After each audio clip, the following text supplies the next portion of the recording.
Pendant plusieurs années, il a incarné la parole judiciaire de la France lors des attentats. Aujourd'hui, François Molins est venu transmettre son expérience à des étudiants stéphanois, ancien procureur de la République de Paris puis procureur général auprès de la Cour de cassation. Il est revenu sur l'envers du décor, la responsabilité, la pression et le sens de la justice. Je pense que c'est essentiel de leur faire passer les messages et d'essayer de faire partager les idées qui sont les miennes, notamment sur le rôle de la justice dans le respect de l'état de droit, le rôle de la justice dans la société. Si on n'était pas là, ça serait la loi du plus fort qui s'appliquerait. Donc la justice, elle est essentielle au fonctionnement d'une société.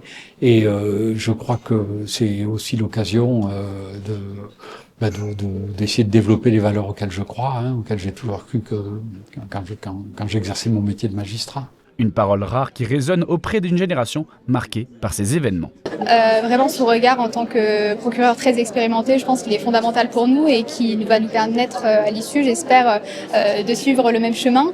Donc on va appliquer les conseils qu'il nous a donnés et à l'issue, en espérant avoir la même carrière.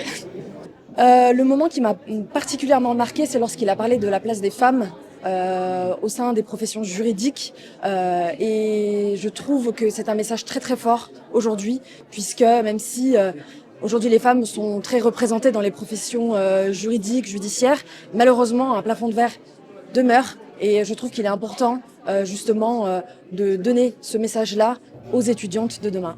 Après François Hollande et Alain Juppé, c'est cette fois une grande figure de la justice française qui s'adresse aux étudiants, célébrant l'excellence et l'engagement des étudiants en droit. Il y a toutes sortes de modèles. D'accord ? C'est-à-dire qu'il n'y a pas un seul modèle. Et il faut que chacun se retrouve dans des parcours qui peuvent être des parcours politiques, mais aussi des parcours publics, institutionnels. C'est aussi une façon de dire que ces personnalités de premier plan, elles viennent à Saint-Étienne, elles viennent honorer nos étudiants, elles sont ici à Saint-Étienne. D'accord ? Et ça montre aussi le respect que ces personnalités portent au territoire stéphanois, à notre faculté. Et ça, je veux que les étudiants l'aient bien en tête. Transmission, inspiration, reconnaissance à la faculté de droit de Saint-Étienne. Cette cérémonie rappelle que le droit ne s'apprend pas seulement dans les livres, mais aussi au contact de ceux qui l'ont fait vivre.